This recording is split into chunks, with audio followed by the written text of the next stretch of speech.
Para muita gente, uma transação imobiliária não é só um negócio, né? É, na verdade, a realização de um sonho, um verdadeiro projeto de vida. E o profissional do mercado imobiliário, bom, ele está ali, bem no centro de tudo isso. Só que, claro, com grandes sonhos vêm também grandes responsabilidades. Para pensar um pouquinho. O que é que de fato separa uma negociação de sucesso de um problema jurídico que pode se arrastar por anos e anos? A resposta é uma só, e é o tema da nossa conversa de hoje: o direito. Hoje, a gente vai mergulhar em 4 áreas que são essenciais.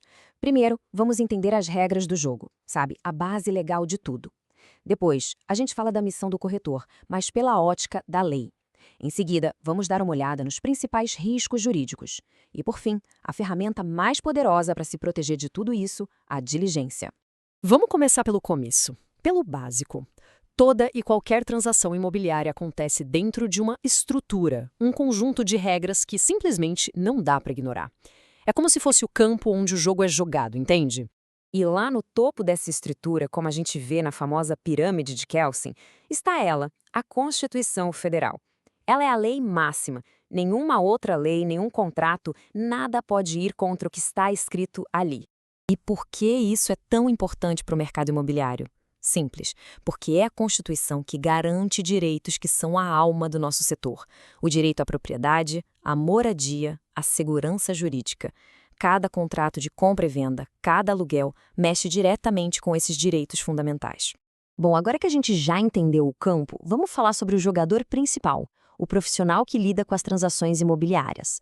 A lei define o papel dele de um jeito muito claro e, olha, vai muito além de só apresentar um comprador para um vendedor. E o ponto central está bem aqui, no artigo 723 do Código Civil. A lei exige uma postura ativa. Repara nas palavras-chave: diligência, prudência e, o mais importante, espontaneamente. Não é para esperar o cliente perguntar, não. É para ter a iniciativa de informar, de checar e de orientar.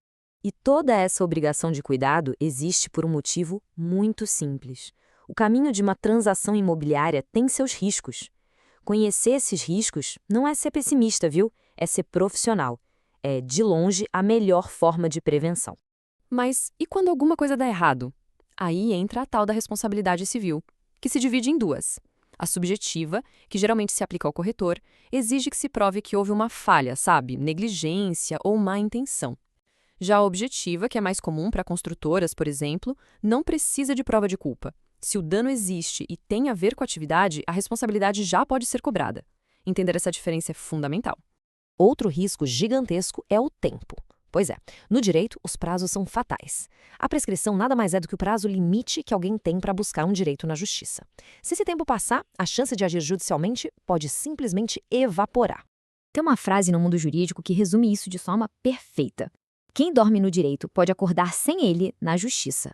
Isso mostra o quanto o sistema valoriza que a pessoa haja dentro dos prazos.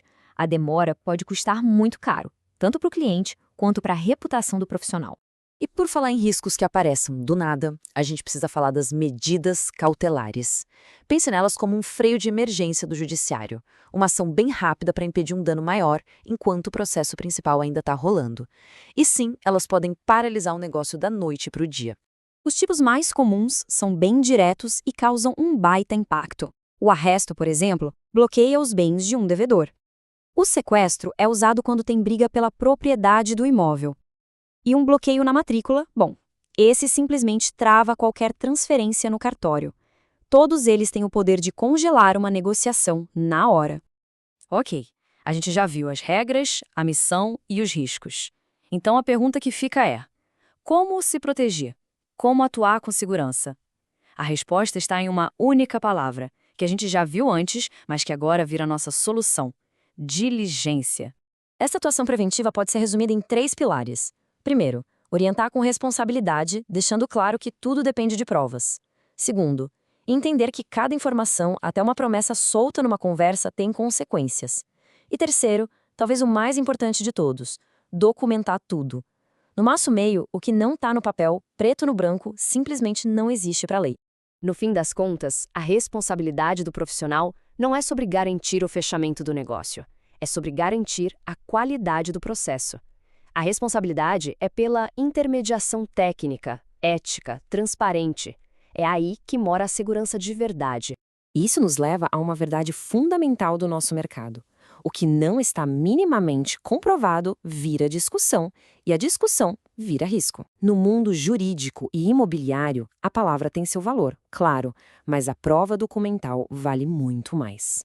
Então fica aqui uma reflexão final. O jeito de trabalhar desde a primeira mensagem trocada até a assinatura do contrato está de fato construindo segurança ou só acumulando riscos pelo caminho? A resposta para essa pergunta pode definir a diferença entre o sucesso e um verdadeiro pesadelo jurídico. Vale a pena pensar nisso.